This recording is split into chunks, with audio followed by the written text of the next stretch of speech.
नमस्कार दोस्तों, आज हम बात करने वाले हैं एग्रीकल्चर रिलेटेड पर्सन्स की, यानी कृषि से संबंधित कुछ उन व्यक्तित्व की जिन्होंने एग्रीकल्चर डेवलपमेंट यानी कृषि के विकास में बहुत बड़ा योगदान दिया है।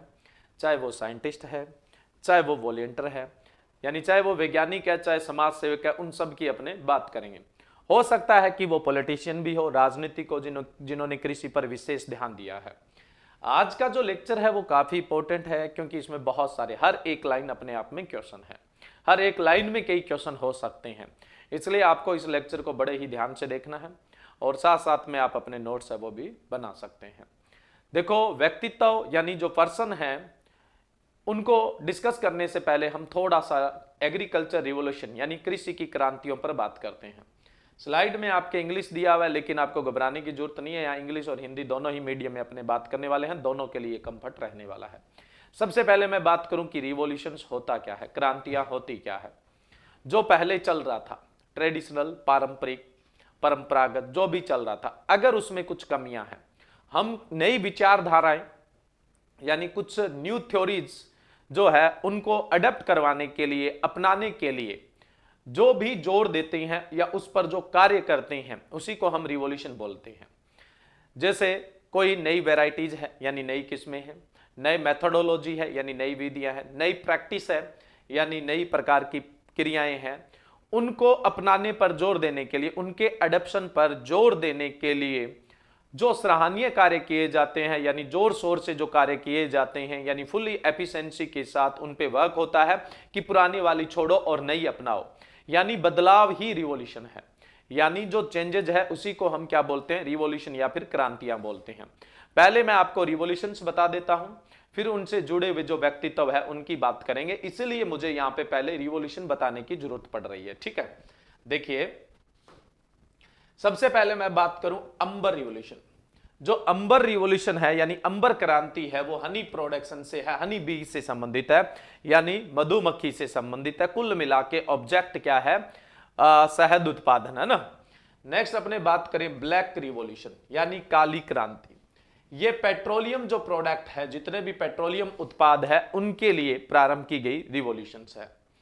नेक्स्ट है ब्लू रिवॉल्यूशन यानी नीली क्रांति, फिश प्रोडक्शन से यानी मछली उत्पादन से संबंधित है। अभी हम सिर्फ संबंधित क्षेत्र की बात कर रहे हैं, आगे इनसे जुड़े हुए व्यक्तित्व की बात करेंगे, यानी इनके जो फाउंडर है या इनसे जो रिलेटेड पर्सन है उनका हम डिस्कस करेंगे। ब्राउन रिवॉल्यूशन यानी भूरी क्रांति, ये लेदर, लेदर बोले तो समझ गए होंगे आप, लेदर है ना। नॉन कन्वेंशनल जो भी सेक्टर है अपना वो, उसके अलावा कोकोआ प्रोडक्शन यानी कहवा उत्पादन से संबंधित है। हमें विशेष रूप से एग्रीकल्चर में याद रखना है कोकोआ प्रोडक्शन यानी कहवा उत्पादन से जो संबंधित है वो ब्राउन रिवॉल्यूशन है। नेक्स्ट मैं बात करूं golden fibre revolution. Golden fibre revolution यानी सुनहरी रेशा क्रांति। सुनहरी रेशा क्रांति जूट उत्पादन से, जूट प्रोडक्शन से संबंधित है, क्योंकि जूट के फाइबर को ही हम क्या बोलते हैं, गोल्डन फाइबर बोलते हैं। क्या बोलते हैं, गोल्डन फाइबर यानी सुनहरी रेशा बोलते हैं। नेक्स्ट है गोल्डन रिवॉल्यूशन, यहां पर वो ऊपर था गोल्डन फाइबर रिवॉल्यूशन यानी सुनहरी रेशा क्रांति था, ये आपका है गोल्डन रिवॉल्यूशन। गोल्डन रिवॉल्यूशन का मतलब है यहां पे सुनहरी क्रांति, और सुनहरी क्रांति का जो संबंधित क्षेत्र है, रिलेटेड एरिया है, एक तो फल उत्पादन है, दूसरा ओवरऑल हॉर्टिकल्चर डेवलपमेंट है, यानी संपूर्ण उद्यानिकी विकास के लिए सुनहरी क्रांति प्रारंभ की गई। नेक्स्ट है ग्रीन ग्रास। देखो ग्रीन ग्रास रूट रिवॉल्यूशन क्या है, ग्रीन ग्रास रूट रिवॉल्यूशन यानी हरी घास जड़ क्रांति है, वो SRI राइस से है, systematic rice intensification. Systematic rice intensification full form होती है SRI की। ये धान उत्पादन की यानी पैडी प्रोडक्शन की वो टेक्नोलॉजी है, वो तकनीक है जिसके अंदर अपने लो वाटर और लो सीड के साथ, लो वाटर और लो सीड के साथ हम बहुत सारा यानी मैक्सिमम प्रोडक्शन ले सकें, यानी कम बीज दर और कम पानी के साथ हम अधिकतम उत्पादन जो ले सकें, वो एक टेक्निक है SRI, सिस्टमेटिक राइस इंटेंसिफिकेशन। ये मेडागास्कर से डेवलप की गई है, मेडागास्कर जो देश है, और भारत में ये पूर्वी भारत में यानी ईस्ट इंडिया के अंदर इंट्रोड्यूस हुई थी। इसमें सीड रेट की अगर हम बात करें पैडी की, धान की, तो धान में सिर्फ और सिर्फ 5 किलो पर हेक्टर के हिसाब से सीड रखी जाती है।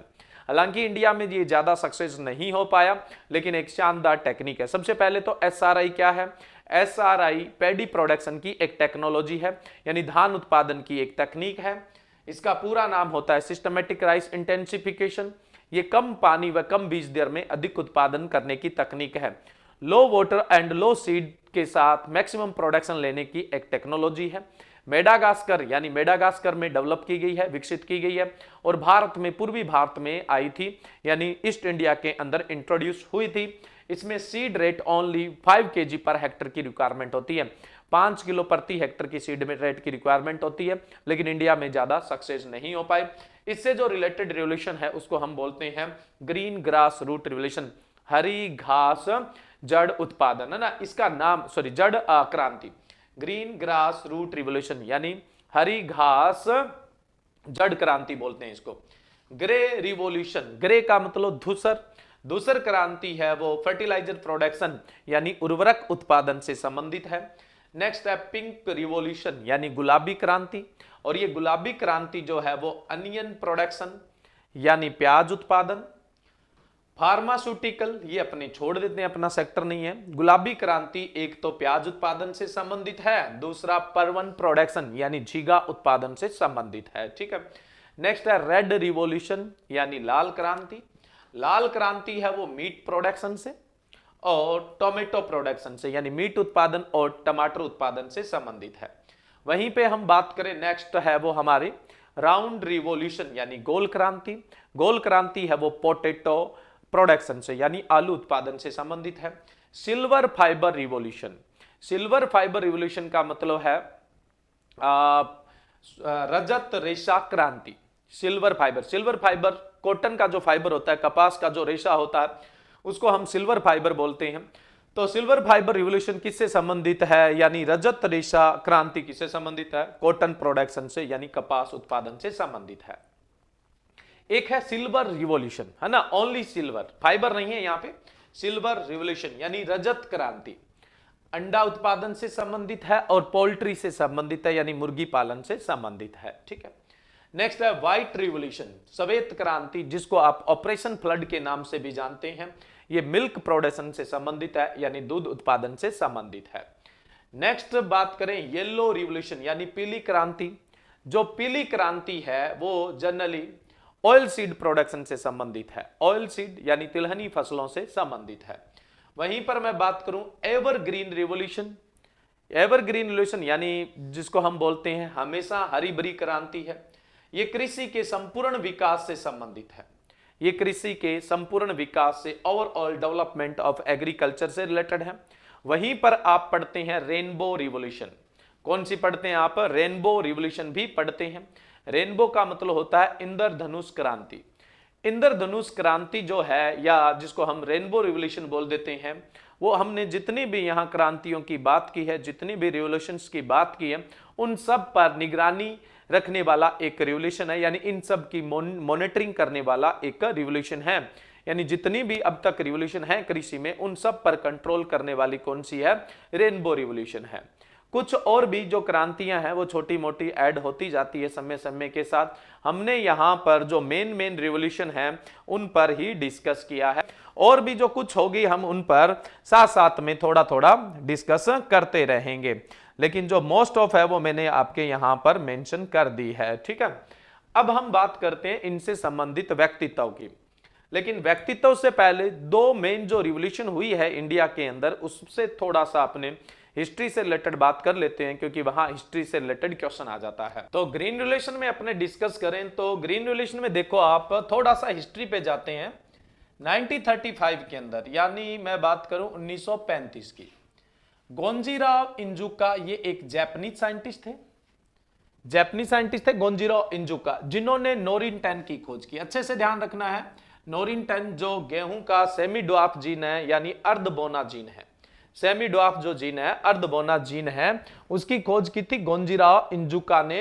ये एक जापानीज साइंटिस्ट थे, और नोरिन 10 के अंदर RH1 और RH2 होते हैं। ये जीन होते हैं जो ड्वार्फिंग इफेक्ट देते हैं, यानी बोनेपन का गुण देते हैं।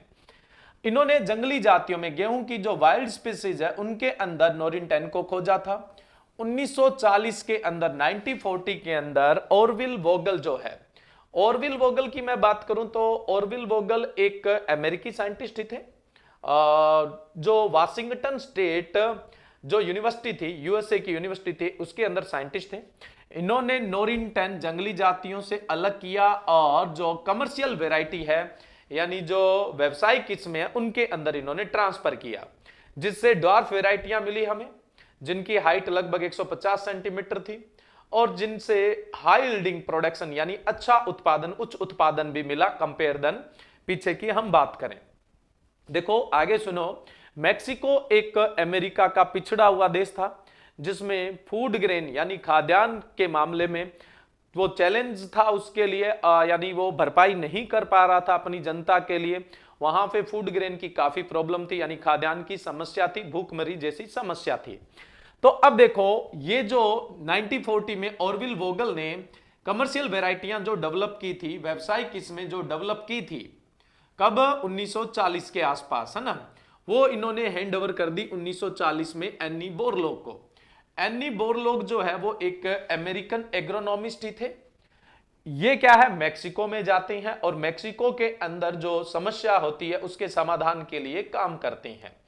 और 1940 से जब तक हम 1942 में पहुंचते हैं, 1942 में, तो इन्होंने ये काम मैक्सिको में सक्सेस कर दिखाया था लगभग। वहां प्रोडक्शन है वो बढ़ा, उत्पादन है वो बढ़ा, लोग है वो फूड ग्रेन के मामले में सेल्फ डिपेंडेंट होने लगे।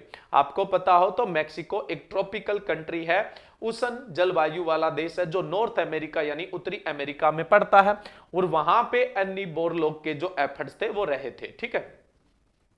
फिर 1943 के अंदर इसमें सक्सेस देखते हुए एक तो मैक्सिकन गवर्नमेंट, यानी इसमें और डेवलपमेंट करने की जरूरत थी और पहले बहुत अच्छी सक्सेस मिली थी, मैक्सिकन गवर्नमेंट और उसके साथ रॉकफेलर फाउंडेशन है, इन दोनों के सहयोग से वहां पर सीमेट की स्थापना की गई। सीमेट क्या है? एक व्हीट और मेज का इंटरनेशनल सेंटर है, ठीक है। किसका? व्हीट और मेज के इंप्रूवमेंट का इंटरनेशनल जो सेंटर है वो क्या है? सीमेट है, यानी wheat and maize improvement centre है, international wheat and maize improvement centre है, ये मैक्सिको के अंदर है, ठीक है। तो ये सीमेट की स्थापना की गई। यहां पे बहुत बड़ा व्हीट का जीन बैंक है और बहुत इंप्रूव्ड वेराइटियां हैं। अब यहां पे जो ये प्रोजेक्ट था इसको बाद में 1968 के अंदर 1968 के अंदर विलियम एस गोड, एक यूएसए के पर्सन थे, विलियम्स एस गोड, है ना, नाम नोट कर लेना, बहुत इंपॉर्टेंट है, विलियम एस गोड।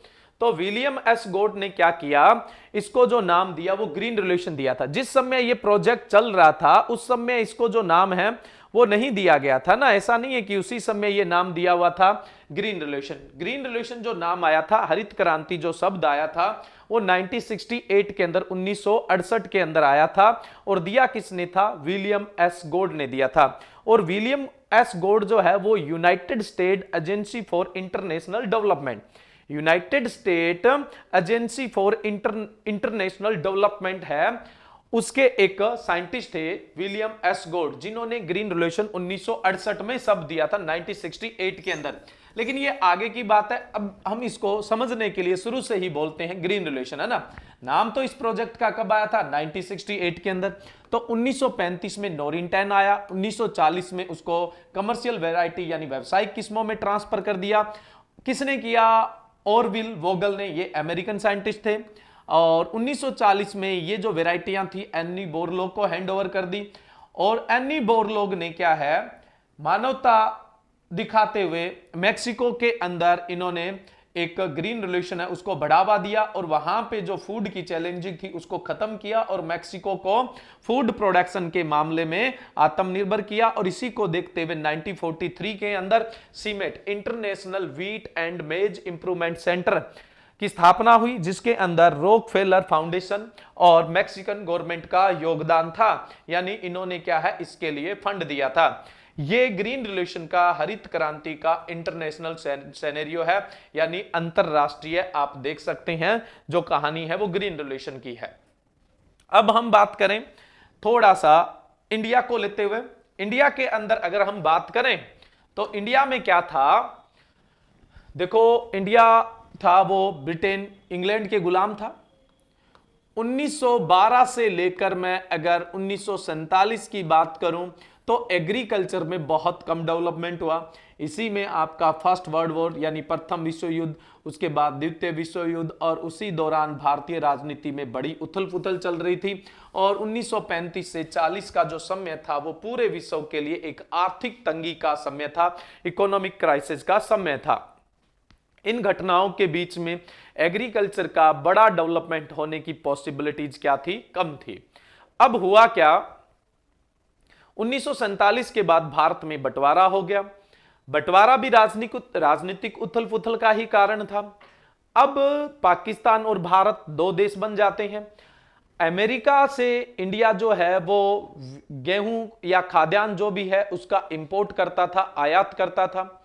1958 के 1958 के आसपास भारत को यूएसए ने खाद्यान्न देना कम कर दिया या बंद कर दिया। क्यों कर दिया, इसके पीछे भी कहीं ना कहीं जो पॉलिटिकल रीजन थे वो थे। 1958 तक पहुंचते पहुंचते ये समझ लो कि भारत में फूड इनसिक्योरिटी, खाद्य असुरक्षा हो गई। और उस टाइम के जो तत्कालीन प्रधानमंत्री थे लाल बहादुर शास्त्री, तो उन्होंने ये भी कहा कि इस खाद्य असुरक्षा है उसको कैसे मतलब रोका जाए। इवन ऐसी भी बातें होने लगी कि हर आदमी को सप्ताह में एक उपवास यानी फास्ट है वो रखना चाहिए, जिससे इष्ट है वो हमारे खुश होते हैं। लेकिन कारण कुछ और था। कारण ये था कि एक महीने में 4 सप्ताह और 4 दिन भारत के लोग भूखे रहेंगे तो कितना खाद्यान्न बचेगा जिसको हम आगे एडजस्ट कर सकते हैं। लेकिन ये कोई मतलब सॉल्यूशन नहीं था। अब ये समस्या बढ़ती गई। तो देखो भारत में धान और गेहूं है, ये मुख्य खाद्यान्न है। सबसे ज्यादा धान खाया जाता है यानी पैडी है वो खाया जाता है, और उसके बाद वीट है, गेहूं है वो खाया जाता है। तो गेहूं में क्या समस्या थी, अपने टॉल वैरायटी थी, लंबी किस्में थी, जिनकी प्रोडक्टिविटी जो उत्पादकता है वो भी कम थी। ठीक है। और जब सर्दियों में बारिश के साथ हवा चलती थी तो वो गिर जाती थी और बहुत सारा जो प्रोडक्शन है उसमें भी लॉस हो जाता था। इस चीज को देखते हुए 1963 के अंदर 1963 के अंदर सीमेट से 1963 में सीमेट से हमने अभी बात की थी ना, वीट और मेज का जो इंटरनेशनल सेंटर है, वहां से गेहूं की बोनी किस्मों के 100 किलो बीज मंगवाए जाते हैं। 100 केजी जो सीड है उनको मंगवाया जाता है यानी इंपोर्ट किया जाता है। अब इसमें कौन कौन सी वेराइटियां थी, एक तो आपकी वेराइटी थी सोनारा 64 और दूसरी थी सोनारा 63, है ना। ये दो वेराइटियां कहां से इंपोर्ट की जाती है, सीमेट से इंपोर्ट की जाती है। ये दोनों वेराइटियां सोनारा 64 और सोनारा 63 जो है, ये दो वेराइटियां तो थी द्विजीनी यानी दो जीन जिसमें थे RST1 और RST2 थे। और एक वेराइटी जो है वो मंगवाई जाती है लर्मा रोजा। कौन सी मंगवाई जाती है, लर्मा रोजा। ये सिंगल जीन वेराइटी थी यानी एक जीनी किस्म थी। एक तो सोनारा 64 और सोनारा 63 और एक कौन सी थी, लर्मा रोजा। इन तीनों वेराइटियों का बीज मिला के कितना मंगवाया गया, 100 किलो।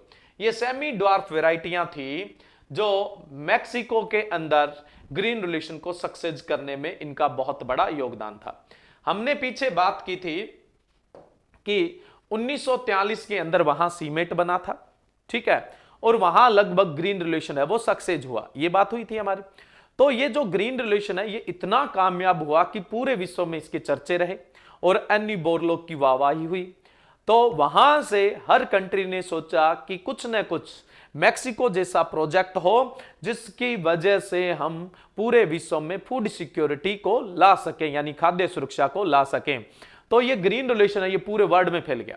ये ग्रीन रिवॉल्यूशन है ये पूरे वर्ल्ड में फैल गया। और उसी तरह से 1963 में भी भारत में भी 100 केजी जो ड्वार्फ वेराइटियां हैं, सेमी ड्वार्फ वेराइटियां हैं, उनका सीड है वो सीमेट से इंपोर्ट किया जाता है, आयात किया जाता है। 1965 में 1965 के अंदर भारत में एक स्कीम आती है हाई यील्डिंग वैरायटी, अधिक उपज देने वाली किस्मों का मतलब बीज उत्पन्न करना और किसानों तक बांटना, इसका ऑब्जेक्ट था। हाई यील्डिंग वैरायटी जो स्कीम है वो कब आती है? 1965। अब आपके कॉम्पिटिटिव एग्जाम के लिए बहुत इंपॉर्टेंट क्वेश्चन ये बनता है कि हाई यील्डिंग वैरायटी कब स्टार्ट हुआ? 1965 में। और वास्तव में ये स्कीम ही ग्रीन रिवॉल्यूशन को जन्म देती है। ये स्कीम है, ये ही क्या है? ग्रीन रिवॉल्यूशन को जन्म देती है। और 1966 1967 के अंदर इंडिया के अंदर भी ग्रीन रिवॉल्यूशन स्टार्ट होता है। अब जैसे हमने पीछे बात की थी कि मैक्सिको के अंदर जो फूड सिक्योरिटी लाने में जो सबसे बड़ा योगदान था वो एनी बोरलॉग का था।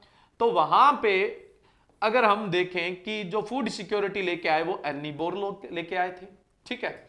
और 1943 में यहां सीमेंट बनता है, और ये सीमेंट किसकी अध्यक्षता में बनता है, किसकी लीडरशिप में बनता है? एनी बोरलॉग, क्योंकि इनका बहुत बड़ा कंट्रीब्यूशन था। ऐसे ही 1966 और 1967 के अंदर जब इंडिया के अंदर ग्रीन रिवॉल्यूशन स्टार्ट होता है तो उसकी जो अध्यक्षता करने वाले थे, यानी उस प्रोजेक्ट को जो रन करने वाले व्यक्ति थे, वो कौन थे? डॉक्टर एम एस स्वामीनाथन, जिनका नाम आप अच्छी तरह से जानते हैं। डॉक्टर एम एस स्वामीनाथन थे, ठीक है। डॉक्टर एम एस स्वामीनाथन है जिन्होंने भारत के अंदर ग्रीन रिवॉल्यूशन यानी हरित क्रांति है उसको संचालित करने में और उसको सक्सेस करने में बहुत बड़ा योगदान दिया। तो भारत में ग्रीन रिवॉल्यूशन स्टार्ट होता है 1966 से 1967 में, है ना। और ये ग्रीन रिवॉल्यूशन के लिए जो एरिया चुना जाता है वो एरिया चुना जाता है पंजाब और हरियाणा। ये इरिगेटेड एरिया अच्छा था, यहां के जो फार्मर है वो भी इनोवेटिव है, यानी किसी चीज को जल्दी ग्रहण करने वाले हैं। तो ग्रीन रिवॉल्यूशन को अगर सक्सेस करना था तो इससे बड़ा मतलब कोई भी या इससे बढ़िया कोई स्थान हो नहीं सकता था, इससे बढ़िया कोई जगह हो नहीं सकती थी। तो पंजाब और हरियाणा को ग्रीन रिवॉल्यूशन के लिए चुना गया। और यहां पे जो हमने हाई यील्डिंग वेराइटियां डेवलप की थी, जिनके लिए हम सोर्स है जर्म प्लाज्म है वो सीमेंट से लाए थे, उनका उपयोग किया गया और किसानों को ये वेराइटियां बांटी गई।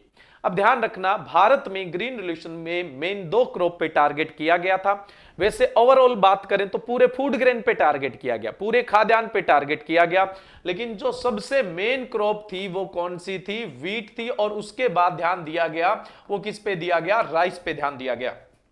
सबसे ज्यादा गेहूं पे ध्यान दिया गया और उसके बाद किस पे ध्यान दिया गया था? धान पे ध्यान दिया गया था, ठीक है। और ग्रीन रिवॉल्यूशन के अंदर क्या एक मैं बात करूं कि एजेंडा क्या था? हाई यील्डिंग वेराइटियों का सीड यूज करना है, फर्टिलाइजर यूज करने हैं, पेस्टिसाइड यूज करने हैं और अच्छा मैनेजमेंट करना है और उससे हमें प्रोडक्टिविटी इंक्रीज करनी है। अब देखो 1978 तक जाते जाते 1978 तक जाते जाते जो ग्रीन रिवॉल्यूशन है वो भारत में अच्छा रिजल्ट देगी। और ग्रीन रिवॉल्यूशन का जो काल था, समय था, टाइमलाइन थी, वो 1966-1967 में ग्रीन रिवॉल्यूशन स्टार्ट होता है और 1978 में ग्रीन रिवॉल्यूशन का प्रोजेक्ट है वो कंप्लीट होता है। और ये प्रोजेक्ट है वो 100% सक्सेस होता है। भारत में जो फूड इनसिक्योरिटी थी, खाद्य असुरक्षा थी, उसको पूरी तरह से खत्म कर दिया जाता है और भारत फूड ग्रेन के मामले में सेल्फ डिपेंडेंट हो जाता है, आत्मनिर्भर हो जाता है। यह ग्रीन रिवॉल्यूशन का सबसे बड़ा परिणाम है। यह ग्रीन रिवॉल्यूशन का परिणाम है। जिस उद्देश्य से ग्रीन रिवॉल्यूशन स्टार्ट किया गया था वो उद्देश्य 1978 में ग्रीन रिवॉल्यूशन खत्म होने के साथ पूरा हो जाता है। और भारत में इसको हैंडल करने वाले जो व्यक्ति थे वो डॉक्टर एम एस स्वामीनाथन थे और वैश्विक स्तर पर ग्रीन रिवॉल्यूशन लाने वाले थे वो एनी बोरलॉग थे। इसलिए फादर ऑफ ग्रीन रिवॉल्यूशन यानी हरित क्रांति के जनक पूरे यूनिवर्स में अगर हम बात करें तो एनी बोरलॉग को कहा जाता है। हरित क्रांति के जनक एनी बोरलॉग है वैश्विक स्तर पर। लेकिन जब बात आती है भारत की तो भारत के अंदर ग्रीन रिवॉल्यूशन के जनक डॉक्टर एम एस स्वामीनाथन को कहा जाता है, ठीक है। और 1968 के अंदर 1968 के अंदर जो ग्रीन रिवॉल्यूशन है वो वर्ड आया। उससे पहले ग्रीन रिवॉल्यूशन जो प्रोजेक्ट था वो ग्रीन रिवॉल्यूशन के नाम से नहीं चल रहा था, ये आपको ध्यान रखना है। मैंने बताया था पीछे कि ग्रीन रिवॉल्यूशन है वो शब्द किसने दिया था? 1968 के अंदर विलियम एस गोड ने दिया था, ठीक है। तो ये हो गई अपनी बात। अब देखो वैश्विक स्तर पर जो बड़ा कंट्रीब्यूशन था वो एनी बोरलॉग का था। तो एनी बोरलॉग को 1970 के अंदर 1970 के अंदर एनी बोरलॉग की अगर बात करें तो 1970 के अंदर इन्हें अपने इस एक मतलब कंट्रीब्यूशन के लिए, ये बहुत शानदार कंट्रीब्यूशन था, पूरे वर्ल्ड को इन्होंने फूड सिक्योरिटी थी, पूरे वर्ल्ड में इन्होंने फूड सिक्योरिटी दी थी। इसी चीज को देखते हुए 1970 में इनको नोबेल प्राइज दिया गया। तो जो एनी बोरलॉग है वो नोबेल पर्सन है, ठीक है, जिनको नोबेल प्राइज कब दिया गया? 1970 के अंदर। और भारत के अंदर जो सबसे बड़ा कंट्रीब्यूशन था वो किसका था? एमएस स्वामीनाथन का था। देखो एमएस स्वामीनाथन है इंडिया के अंदर, इनका बहुत बड़ा कंट्रीब्यूशन था। इसलिए पूरे वर्ल्ड में जब वर्ल्ड फूड प्राइज स्टार्ट किया गया, विश्व खाद्य पुरस्कार, तो विश्व का पहला वर्ल्ड फूड प्राइज, यानी विश्व का ही, भारत का नहीं, विश्व का सबसे पहला वर्ल्ड फूड प्राइज लेने वाले जो प्रथम व्यक्ति थे वो डॉक्टर एमएस स्वामीनाथन थे। वर्ल्ड फूड प्राइज 1987 में स्टार्ट होता है और वो पहली बार किसको दिया जाता है? डॉक्टर एमएस स्वामीनाथन जी को दिया जाता है, ठीक है। डॉक्टर एमएस स्वामीनाथन है जिनको हम भारत में हरित क्रांति के जनक कहते हैं। इनका इतना ही कंट्रीब्यूशन नहीं है, इसके अलावा इनका बहुत बड़ा भी कंट्रीब्यूशन है। 2004 में भारत में जो किसान आयोग बना उसके प्रथम अध्यक्ष भी कौन थे?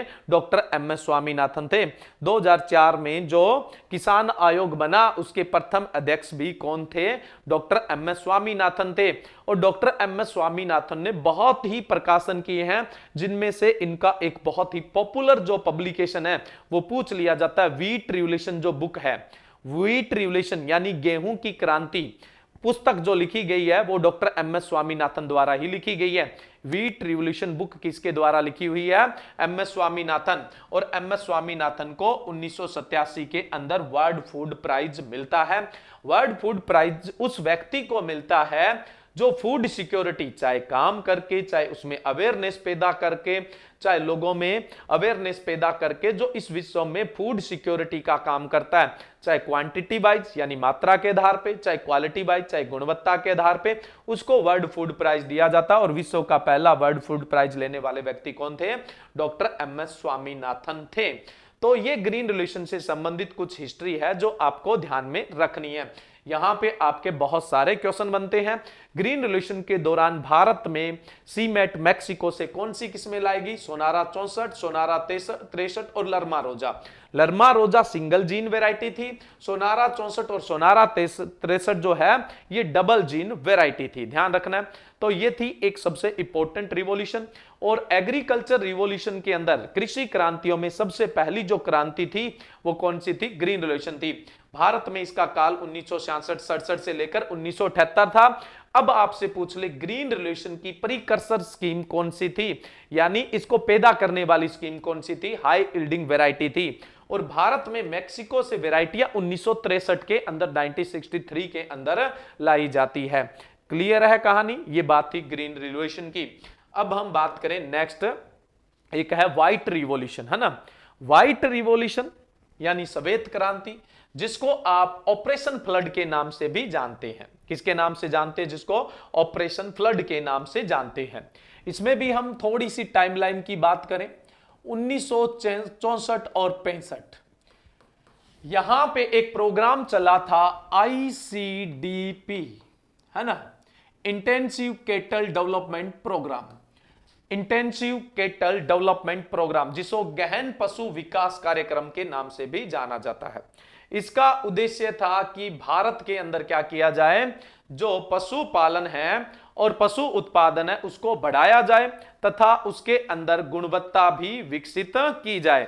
एक अच्छा प्रोग्राम था, यानी जो भी कृषि से संबंधित किसान है उनको साथ साथ में पशुपालन करके अपनी इनकम को बढ़ाना चाहिए। ये एक बहुत ही अच्छा प्रोग्राम था।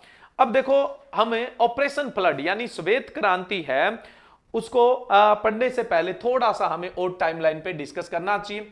उसके बाद अगर मैं बात करूं तो अपने national dairy development board, national dairy development board, है ना, नेशनल डेयरी डेवलपमेंट बोर्ड यानी राष्ट्रीय दुग्ध विकास बोर्ड की स्थापना हुई।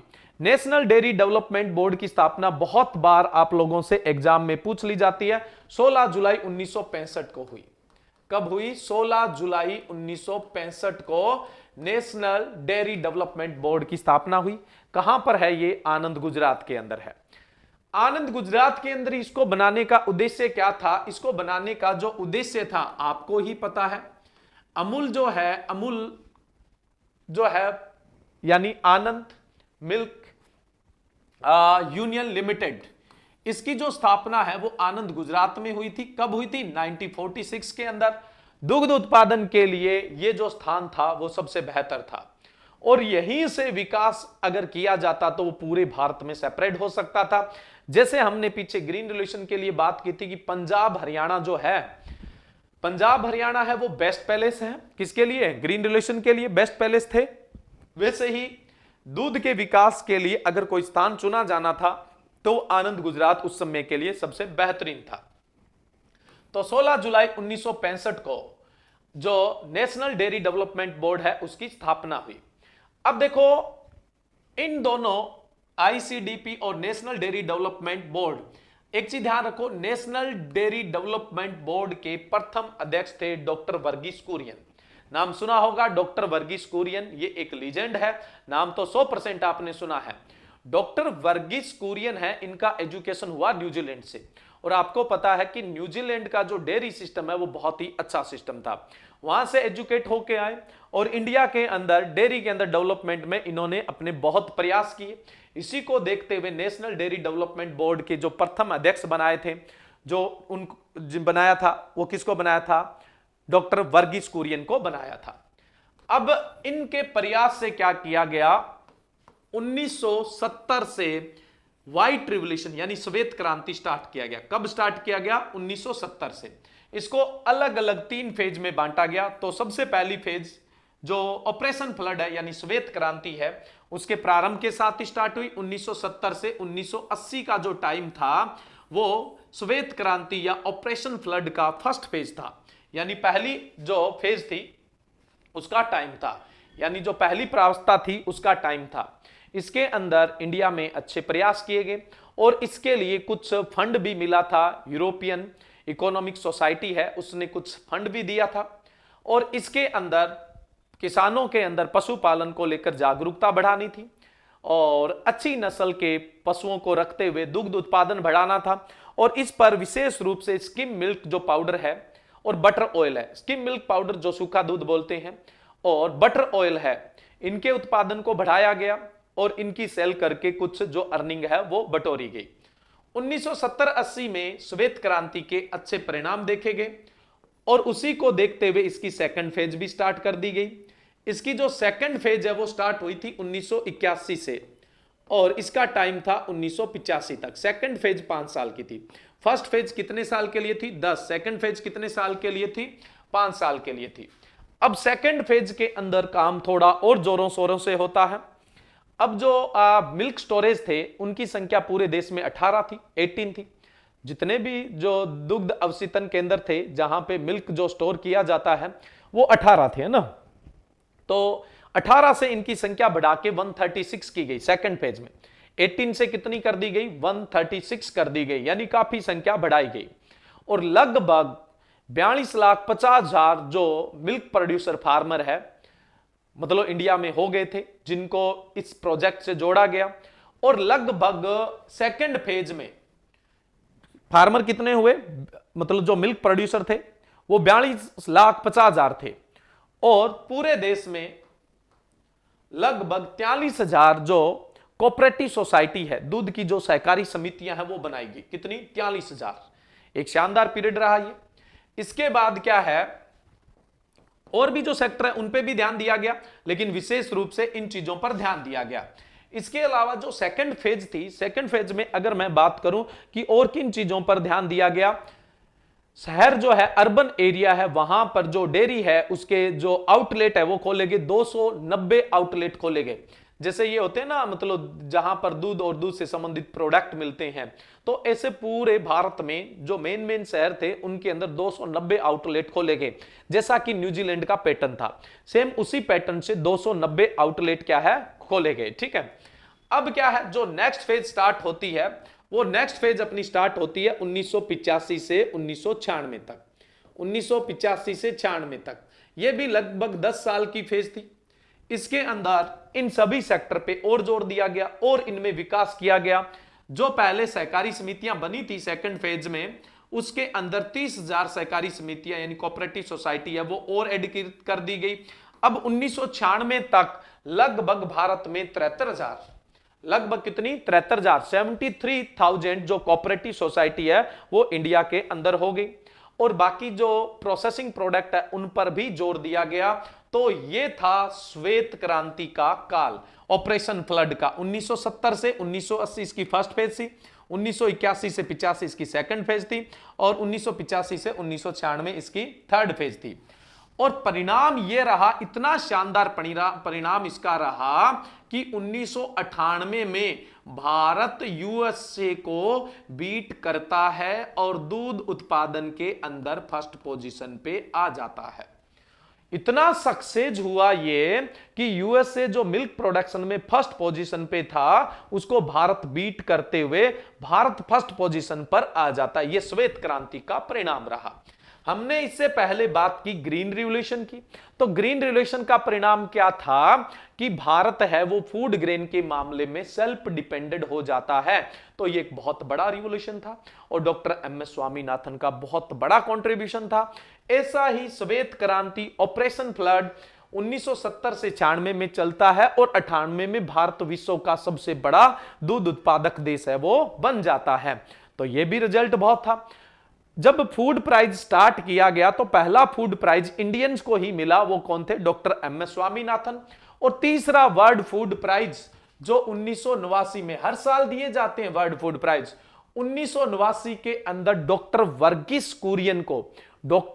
कुरियन को भी वर्ल्ड फूड प्राइज से सम्मानित। इनको और भी बहुत सारे पुरस्कार मिले हैं। जितने भी हमने यहां पे अन्नी बोरलो का नाम लिया, डॉक्टर एम एस स्वामीनाथन का नाम लिया, डॉक्टर वर्गीस कुरियन, ये तो वो बड़े प्राइज हैं जिनकी मैं बात कर रहा हूं। 1989 के अंदर इन्हें वर्ल्ड फूड प्राइज दिया जाता है। इनके इतने बड़े कंट्रीब्यूशन के लिए इन्हें भारत में मिल्कमैन के नाम से जाना जाता है। इसके अलावा फादर ऑफ व्हाइट रिवॉल्यूशन यानी श्वेत क्रांति के जनक, या फिर फादर ऑफ ऑपरेशन फ्लड भी कहा जाता है, यानी ऑपरेशन फ्लड के जनक भी इन्हें कहा जाता है। तो ये दो मेन रिवॉल्यूशन है। यहां से सीधे सीधे क्वेश्चन आते हैं। मैंने यहां पर आपको टाइमलाइन के साथ बता दिया है। आपने नोट कर लिया है तो ठीक है, नहीं तो दोबारा वीडियो देख के नोट करें, क्वेश्चन सीधा सीधा आ सकता है। ये तो थी हमने फायदे वाली बात की। अब देखो कुछ इनका क्रिटिसिज्म भी हुआ है, कुछ आलोचनाएं भी हुई है।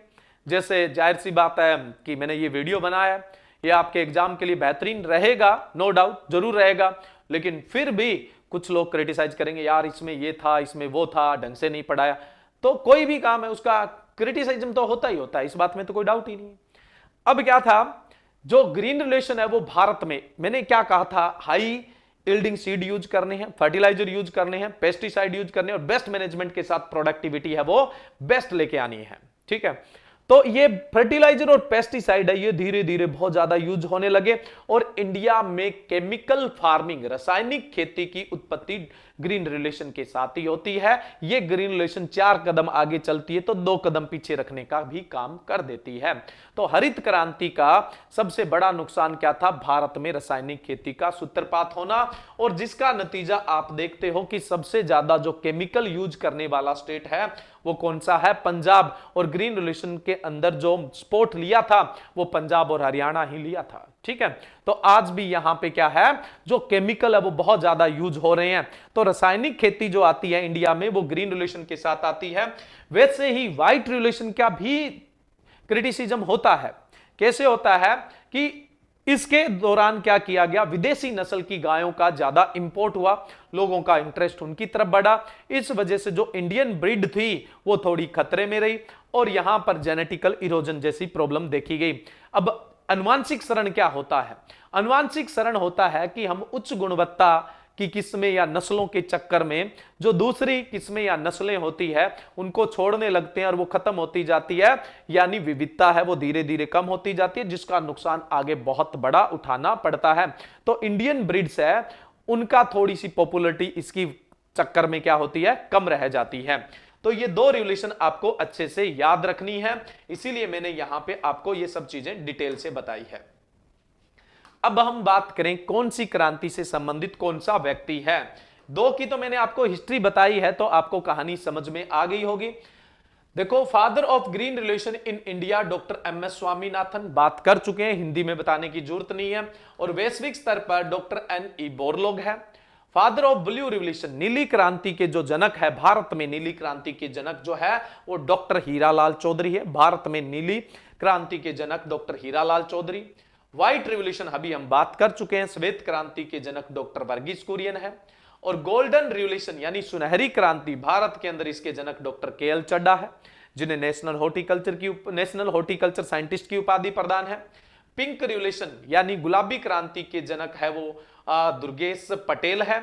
और गोल्डन रिवॉल्यूशन यानी सुनहरी क्रांति के जो जनक है वो निरपक टूटेजा है। ये वर्ल्ड लेवल पे है। इंडिया लेवल पे कौन है, गोल्डन रिवॉल्यूशन के जो फादर है वो है डॉक्टर के.एल. चड्ढा। भारत में सुनहरी क्रांति के जनक डॉक्टर के.एल. चड्ढा है। और वैश्विक स्तर पर निरपक टूटेज है, अच्छे से ध्यान रखना है। रेड रिवॉल्यूशन यानी जो लाल क्रांति है उसके जनक है विश्वल तिवारी। कौन है, विश्वल तिवारी। और सिल्वर रिवॉल्यूशन यानी रजत क्रांति है, इसके जो जनक है, जो अंडा उत्पादन और मुर्गी पालन से संबंधित है, इसके जनक जो अपने पूर्व प्रधानमंत्री इंदिरा गांधी है उनको कहा जाता है। ठीक है, तो ये यहाँ पे कुछ क्रांतियों से संबंधित व्यक्तित्व थे। अब हम बात करते हैं अलग अलग सेक्टर के जो अलग अलग व्यक्तित्व है और जो एग्रीकल्चर के अलग अलग सेक्टर से संबंधित है। फादर ऑफ मॉडर्न टिलेज, आधुनिक भू परिष्करण, शब्द भी जेथरो टूल ने दिया और इसके जनक भी जेथरो टूल को कहा जाता है। आधुनिक भू परिष्करण क्या है, पूरे विश्व में भू परिष्करण को टिलेज मिट्टी के अंदर कोई भी इन्वर्जन या मैनिपुलेशन है, यानी मिट्टी में कोई भी अपने औजार या यंत्र से कोई मैनिपुलेशन करते हैं तो उसको टिलेज बोलते हैं। और टिलेज की जो अवधारणाएं हैं, टिलेज की जो थ्योरी है वो पूरे विश्व में खराब थी, कहीं जरूरत से ज्यादा किया जा रहा है, कहीं नहीं किया जा रहा है। तो इसमें सुधार के लिए एक आधुनिक भू परिष्करण की जो थ्योरी है यानी मॉडर्न टिलेज का जो कॉन्सेप्ट है वो जेथरो टूल ने दिया था, इसलिए फादर ऑफ मॉडर्न टिलेज यानी आधुनिक भू परिष्करण के जनक है वो जेथरो टूल को कहा जाता है। फादर ऑफ मॉडर्न एग्रोनॉमी यानी जो आधुनिक सस्य विज्ञान है उसके जनक पीटर डी सेकरेंजी को कहा जाता है। पीटर डी सेकरेंजी को कहा जाता है। फादर ऑफ जीरो टिलेज यानी शून्य भू परिष्करण के जनक, बिना जुताई किए वे सीधी बुआई करना जीरो टिलेज है।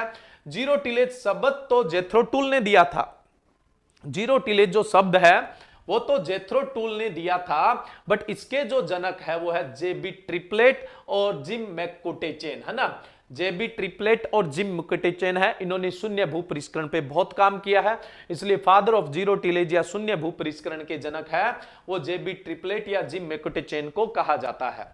नेक्स्ट है फादर ऑफ ऑर्गेनिक फार्मिंग, जैविक खेती के जनक। पूरे विश्व में ऑर्गेनिक फार्मिंग का जो दाता माना जाता है या जहां से उत्पत्ति होती है वो भारत और चीन है।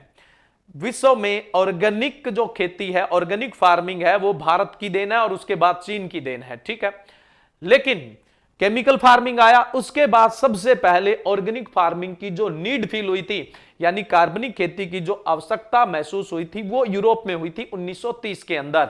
और इसमें सबसे बड़ा जो योगदान था वो था sir Albert Howard. Sir Albert Howard वो व्यक्ति थे जिन्होंने ऑर्गेनिक फार्मिंग यानी जैविक खेती के सिद्धांत और जो मेथड्स है वो दिए थे, यानी जो जैविक खेती के प्रिंसिपल है और प्रैक्टिस है वो सबसे पहले दिए थे सर अल्बर्ट होवार्ड ने 1930 में। कहां पर, यूरोप के अंदर। और 1930 में यूरोप में ऑर्गेनिक फार्मिंग की नीड फील होने के पीछे सर अल्बर्ट होवार्ड का ही सबसे बड़ा योगदान था। इन्होंने ऑर्गेनिक फार्मिंग के प्रिंसिपल एंड प्रैक्टिस दिए थे, इसलिए इन्हें फादर ऑफ ऑर्गेनिक फार्मिंग कहा जाता है, यानी जैविक खेती के जनक सर अल्बर्ट होवार्ड है। फादर ऑफ मिनिमम टिलेज, जितनी जरूरत है उतना टिलेज, ज्यादा नहीं बस थोड़ा बहुत। ये जो अवधारणा है ये दी थी E.H. फोकनर ने, इसलिए फादर ऑफ मिनिमम टिलेज, न्यूनतम भू परिष्करण के जनक E.H. फोकनर को कहा जाता है। फादर ऑफ प्लांट पैथोलॉजी, जब पैथोलॉजी पढ़ेंगे तब कंट्रीब्यूशन की बात करेंगे कि इन्होंने क्या योगदान दिया था। वैसे फादर ऑफ प्लांट पैथोलॉजी है वो हेनरिच एंटोन डी बेरी को कहते हैं। फादर ऑफ प्लांट पैथोलॉजी यानी पादप रोग विज्ञान के जनक हेनरिच एंटोन डी बेरी को कहा जाता है। फादर ऑफ ग्रीन रिवोल्यूशन की बात होगी। फादर ऑफ ऑर्नामेंटल गार्डनिंग, जो अलंकृत बागवानी है उसके जनक भारत के अंदर डॉक्टर एमएस रंधावा को कहा जाता है। किसको? डॉक्टर एमएस रंधावा को कहा जाता है। नेक्स्ट है father of agriculture chemistry. Father of agriculture chemistry यानी कृषि रसायन के जनक, तो कृषि रसायन के जो जनक है वो जस्टिन वॉन लीबेक को कहा जाता है। जस्टिन वॉन लीबेक को कृषि रसायन के जनक, जस्टिन वॉन लीबेक को फादर ऑफ फर्टिलाइजर केमिस्ट्री भी कहा जाता है। यानी उर्वरक रसायन के जनक भी किसको कहा जाता है? नोट कर लेना, जस्टिन वॉन लीबेक को कहा जाता है। उर्वरक रसायन के जनक भी जस्टिन वॉन लीबेक को कहा जाता है। ठीक है। Father of Indian rust, Bharat में रोली रोग के जनक केसी मेहता को कहते हैं। पैथोलॉजी पढ़ेंगे तब कंट्रीब्यूशन की बात करेंगे। जस्टिन वॉन लीबेक के बारे में सोयल में बात करेंगे। वैसे जस्टिन वॉन लीबेक ने आपको पता है तो लॉ ऑफ मिनिमम दिया था, न्यूनता का सिद्धांत भी दिया था। लॉ ऑफ मिनिमम यानी न्यूनता का सिद्धांत भी दिया था। Father of Indian plant pathology, भारतीय पादप रोग विज्ञान के जनक है वो E.J. बटलर को कहते हैं। किसको कहा जाता है? E.J. बटलर, भारतीय पादप रोग विज्ञान के जनक E.J. बटलर। इनके योगदान की बात पैथोलॉजी में नहीं तो अपना लेक्चर बहुत लंबा हो जाएगा। Father of green revolution in India बात कर चुके हैं। Father of BT cotton, BT cotton के जनक C.D. मेयर को कहा जाता है। C.D. मेयर को कहा जाता है father of BT cotton. BT cotton के जो जनक है भारत के अंदर वो C.D. मेयर को कहा जाता है। फादर ऑफ हॉर्टिकल्चर, उद्यान विज्ञान के जनक जो है वैश्विक स्तर पर लिबर्टी हेडे बेली, किसको कहा जाता है? लिबर्टी हेडे बेली। उसके अलावा थॉमस एंड्रयू नाइट को भी कहा जाता है। थॉमस एंड्रयू नाइट को भी कहा जाता है। लिबर्टी हेडे बेली का उद्यान विज्ञान के विकास में बहुत बड़ा योगदान है। और कुकर बिट्स जो शब्द है कद्दू वर्गीय कुकर बिट्स, वो भी डॉक्टर लिबर्टी हेडे बेली ने ही दिया था। उद्यान विज्ञान के जनक फादर ऑफ हॉर्टिकल्चर लिबर्टी हेडे बेली के अलावा थॉमस एंड्रयू नाइट को भी कहा जाता है। नेक्स्ट है फादर ऑफ इंडियन हॉर्टिकल्चर, भारतीय उद्यान विज्ञान के जनक डॉक्टर M.H. मौरी गावड़ा को कहते हैं। किसको? Doctor M.H. मौरी गावड़ा को कहा जाता है। फादर ऑफ मॉडर्न हॉर्टिकल्चर, आधुनिक उद्यान विज्ञान के जनक डॉक्टर KL चड्डा को, जिनको अभी अभी हमने थोड़ी देर पहले डिस्कस किया था। Father of Indian golden revolution भी कहा जाता है। भारतीय सुनहरी क्रांति के जनक भी इन्हें कहा जाता है। नेक्स्ट मैं बात करूं गोल्डन राइस। गोल्डन राइस आप लोगों को बहुत बार बताया बायोटेक्नोलॉजी से डेवलप किया गया है। इसमें कैरोटीन खूब होता है, 37% के आसपास कैरोटीन होता है, जिसकी वजह से इसका रंग कुछ सुनहरी होता है। इसलिए गोल्डन राइस यानी सुनहरी चावल है उसके जनक इंगो पोट्रिक्स को कहा जाता है। बायोटेक्नोलॉजी के अंदर और डीपली डिस्कस होगा। नेक्स्ट अपने बात करें सुपर राइस। सुपर राइस क्या होता है? जो सामान्य किस्में होती है, लोकल जो वैरायटी है उनसे 1.5 गुना या उससे ज्यादा उपज देता है, उसको सुपर राइस। अगर वीट में है तो सुपर वीट कहा जाता है। सुपर राइस के जनक डॉक्टर GS खुश को कहा जाता है, गुरुदेव सिंह खुश को कहा जाता है। इनको भी वर्ल्ड फूड प्राइज मिला हुआ है इसी कारण, है ना, इन्होंने भी फूड सिक्योरिटी दी थी। हाइब्रिड राइस यानी संकर धान, संकर धान विकसित किया गया था चीन में और इसके जनक योन लोंग पिंग को कहा जाता है। और सबसे पहले संकर धान को अडॉप्ट करने वाला देश यानी उसको लगाने वाला देश भी कौन सा था? चीन था। और इसके जनक योन लोंग पिंग को कहते हैं। सुपर व्हीट S नागाराजन को कहते हैं। सुपर व्हीट जो है उसके जनक S नागाराजन को कहते हैं। बीटी कॉटन की हम बात कर चुके हैं। नेक्स्ट है प्रोटेटो। प्रोटेटो का मतलब ऐसा आलू जिसमें प्रोटीन भी खूब है, वो प्रोटेटो है। और इसके जनक आशीष दत्ता को कहा जाता है। किसको? आशीष दत्ता को। ग्रीन हाउस प्रभाव जो है, जब हम ग्लोबल वार्मिंग की बात करते हैं तो उसमें जो ग्रीन हाउस इफेक्ट है वो JB फोरलर ने दिया था। किसने? JB फोरलर ने दिया था। नेक्स्ट है ड्रिप इरिगेशन। ड्रिप इरिगेशन यानी बूंद बूंद सिंचाई विधि की खोज एक इजराइल के पर्सन थे सिमिचा ब्लास, उन्होंने की थी, इसलिए बूंद बूंद सिंचाई विधि के जनक या ड्रिप इरिगेशन के फादर सिमिचा ब्लास को कहा जाता है। नेक्स्ट है father of systematic pomology. Systematic pomology के जनक डी कैंडोली को कहा जाता है। पीछे हमने वेदर पढ़ा था, वहां पे ये पढ़ा था डी कैंडोली ने जलवायु का वर्गीकरण भी किया था, है ना, वो हम पीछे मेट्रोलॉजी में पढ़ चुके हैं। फादर ऑफ पेडोलॉजी, जो पेडोलॉजी है यानी जिसके अंदर सॉइल जो फॉर्मेशन है यानी मिट्टी की उत्पत्ति है, उसके जो प्रॉपर्टी है यानी फिजिकल, बायोलॉजिकल, केमिकल यानी भौतिक, रासायनिक और जैविक गुण है, उसके अलावा मिट्टी का जो डिस्ट्रीब्यूशन है यानी वितरण है, सॉइल का क्लासिफिकेशन है यानी मिट्टी का वर्गीकरण है, टैक्सोनॉमी है, उसके जो जनक है वो किसको कहा जाता है? Pedology. Pedology is a branch of soil science, है ना, ये मृदा विज्ञान की वो शाखा जिसमें सॉइल फॉर्मेशन, मृदा निर्माण, सॉइल डिस्ट्रीब्यूशन, मृदा वितरण, सॉइल क्लासिफिकेशन, मृदा वर्गीकरण तथा सॉइल प्रॉपर्टी, मृदा गुण जैसे फिजिकल यानी भौतिक, केमिकल यानी रासायनिक, बायोलॉजिकल यानी जैविक गुणों का अध्ययन करते हैं, वो पेडोलॉजी है। और पेडोलॉजी के जो जनक है वो वी डोकुचेव को कहते हैं। वी डोकुचेव को फादर ऑफ सॉइल साइंस भी कहा जाता है, मृदा विज्ञान के जनक भी कहा जाता है, ये रशियन साइंटिस्ट थे। इनको फादर ऑफ सॉइल टैक्सोनॉमी यानी मृदा वर्गीकी के जनक भी कहा जाता है, father of modern soil taxonomy यानी मृदा के आधुनिक वर्गीकरण के जनक भी इन्हें कहा जाता है। तो वीवी डोकुचेव है, इनका सॉइल के अंदर बहुत ही अच्छा कंट्रीब्यूशन है, इसलिए इन उपाधियों से इनको सम्मानित किया गया है। फादर ऑफ एग्रो क्लाइमेटोलॉजी यानी कृषि जलवायु विज्ञान के जो जनक है वो कोपेन को कहा जाता है। कोपेन ने जलवायु का वर्गीकरण किया था, जिसका वर्गीकरण पूरे विश्व में सबसे ज्यादा प्रचलित है। फादर ऑफ इंडियन एग्रोमेट्रोलॉजी यानी भारतीय कृषि मौसम विज्ञान के जो जनक है वो एल.ए. रामदास को कहा जाता है, ये मैंने वेदर एंड क्लाइमेट में आपको बताया था। इरिगेशन एग्रोनॉमी, इरिगेशन एग्रोनॉमी का मतलब क्या है? यहां पे सिंचाई सस्य विज्ञान के जनक डॉक्टर जी.एन. डेस्टेने को कहा जाता है। क्रॉपिंग सिस्टम जो है यानी जो फसल प्रणाली पद्धति है उसके जनक डॉक्टर एस.एस. बेंस को कहा जाता है। इरिगेशन इंजीनियरिंग सिंचाई अभियांत्रिकी के जनक ए.एम. माइकेल को कहा जाता है। स्लो रिलीज नाइट्रोजन फर्टिलाइजर, जो धीरे धीरे नाइट्रोजन प्रोवाइड करवाते हैं वो स्लो रिलीज नाइट्रोजन फर्टिलाइजर है। फर्टिलाइजर में बताया था आपको, डॉक्टर राजेंद्र प्रसाद इसके जनक माने जाते हैं। CRI स्टेज ऑफ व्हीट यानी गेहूं की क्रिटिकल रूट इनिशिएशन यानी चंदेरी जड़ें निकलने की अवस्था को पहचानने वाले BL भारद्वाज थे, इसलिए इन्हें CRI स्टेज के जनक कहा जाता है। नेक्स्ट अपने बात करें एग्रो बायोलॉजी। देखो एग्रो बायोलॉजी जो है इसके जनक विलकॉक्स को कहा जाता है। उसके अलावा हम बात करें IW irrigation water divided by cumulative पान इवोपरेशन, जो अनुपात है उसके जनक जो है वो परिहार को कहा जाता है।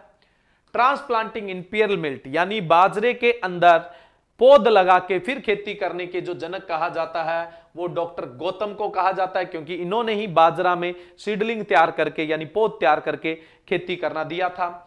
हाइब्रिड कोरन यानी संकर मक्का जो है विकसित करने वाले थे वो GH सूल थे, इन्हें हाइब्रिड कोरन के जनक कहा जाता है। हाइब्रिड राइस भारत में विकसित करने वाले थे E.A. सिद्दकी। कौन थे? E.A. सिद्दकी। भारत में संकर धान के जनक E.A. सिद्दकी को कहा जाता है। फादर ऑफ बायोटेक्नोलॉजी यानी जैव प्रौद्योगिकी है उसके जनक जो है वो कार्ल इरेकी को कहा जाता है। जेनेटिक इंजीनियरिंग यानी अनुवांशिक अभियांत्रिकी के जो जनक है वो पाउल बरक को कहा जाता है। किसको? पाउल बरक को कहा जाता है। टिश्यू कल्चर यानी उत्तक संवर्धन है उसके जनक G. हेबर्ट लैंड को कहा जाता है। बायोडायनेमिक फार्मिंग जैव गतिशील खेती, एक ऑस्ट्रेलियन दार्शनिक थे 1923 में उन्होंने दिया था बायोडायनेमिक फार्मिंग जैव गतिशील खेती, तो वो है रुडोल्फ स्टेनर। तो बायोडायनेमिक फार्मिंग के जनक रुडोल्फ स्टेनर को माना जाता है। नेचुरल फार्मिंग यानी प्राकृतिक खेती है उसके जनक मुसाम्बो फुकाका को माना जाता है। किसको माना जाता है? मुसाम्बो फुकाका को माना जाता है। देखिए ये जितने भी पर्सनालिटीज थे ये सारे के सारे इंपॉर्टेंट है। उसके अलावा देखिए समय समय पर हम जो आगे बहुत सारी ब्रांचेज पढ़ेंगे, उसके अंदर भी बहुत सारे रिलेटेड पर्सन आएंगे, तो उनकी भी हम बात करेंगे।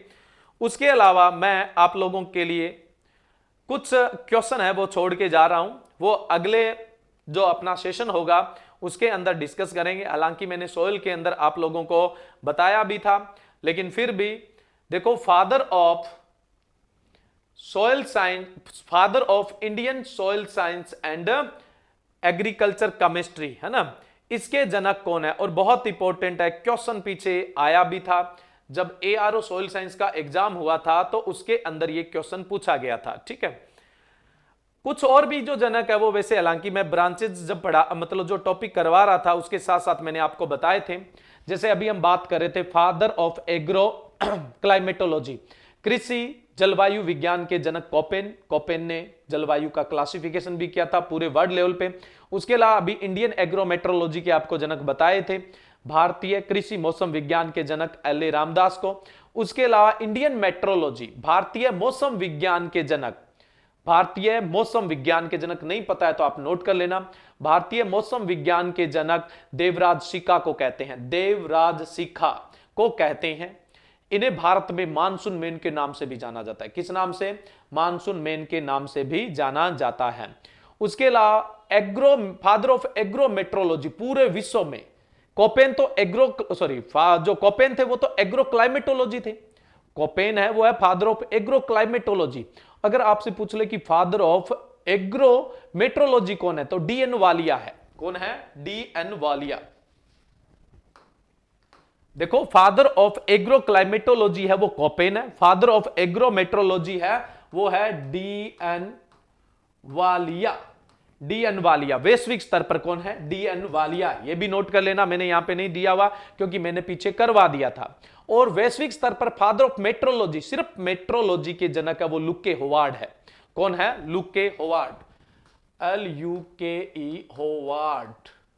ठीक है, father of metrology Luke Howard, father of agrometeorology D N. Walia, father of agro climatology Koppen, father of Indian agrometeorology L A. Ramdas, और father of Indian metrology Devraj Singh Sikka. और देवराज सिंह सिक्का को मानसून मैन के नाम से भी जाना जाता है। तो आज का जो लेक्चर था, उस लेक्चर के अंदर हमने मतलब सबसे जो मेन चीज यहां पे यह है कि हर एक लाइन में क्वेश्चन था, है ना। और उसके अलावा मैंने आपको क्वेश्चन जो दिया है, father of Indian soil science and chemistry, agriculture chemistry, इसके जनक पीछे आया हुआ है। और मैंने पीछे पीछे मैंने आपको टॉपिक करवाया था, उसके अंदर भी बताया है, तो आप बता सकते हैं या फिर अभी कमेंट कर दो, फिर चेक कर लेना, नहीं तो फिर भूल जाओगे। J.W. लिथर है। कौन है? J.W. लिथर। J.W. लिथर। देखो, भारत में अगर हम बात करें father of Indian soil science and agriculture chemistry, father of Indian soil science and agriculture chemistry के जनक J.W. लिथर है। ठीक है, चलिए, यहां हमने बहुत सारी बातें की।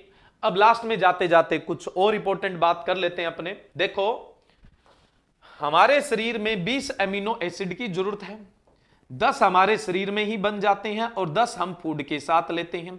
जो फूड के साथ लिए जाते हैं उनको एसेंशियल एमिनो एसिड कहते हैं।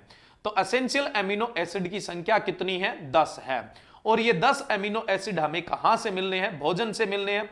लेकिन हमें यह पता होना चाहिए कौन से भोजन में कौन से एमिनो एसिड की कमी है। जैसे मैं बात करूं, गेहूं और धान के अंदर लाइसिन की कमी है और थ्रियोनाइन की भी कमी है और कभी कभी ट्रिप्टोफान की भी कमी है। जब हम ब्रीडिंग प्रोग्राम चलाएं, यानी नई किस्मों का विकास करें, तब इन चीजों को हमें ध्यान में रखना पड़ता है। दूसरे जो अनाज है, जिसमें मैं बात करूं मिलेट्स है, ज्वार है, मक्का है, तो इनमें भी लाइसिन और थ्रियोनाइन की कमी होती है, बट ट्रिप्टोफान की कमी नहीं होती है। दलहन के अंदर बात करूं तो दलहन में सल्फर युक्त एमिनो एसिड नहीं होते हैं, कम होते हैं, जैसे सिस्टीन, सिस्टाइन और मिथ्योनिन। ये तिलहनी फसलों में खूब होते हैं, सिस्टीन, सिस्टाइन और मिथ्योनिन जो होते हैं, ये तिलहनी फसलों में खूब है, लेकिन दलहनी फसलों में इनकी कमी होती है। इसके अलावा दलहनी फसलों में ट्रिप्टोफान की भी कमी होती है, ध्यान रखिएगा। नट एंड ऑयल सीड, जितने भी नट है यानी मेवे है और तिलहनी फसलें हैं उनमें लाइसिन की कमी होती है। ठीक है, उसके अलावा मैं बात करूं ग्रीन लीफी वेजिटेबल, हरे पत्ते वाली सब्जियां हैं, इनके अंदर कई बार मिथ्योनिन की कमी देखने को मिलती है और यहां से सीधा सीधा आपका क्वेश्चन आ जाता है।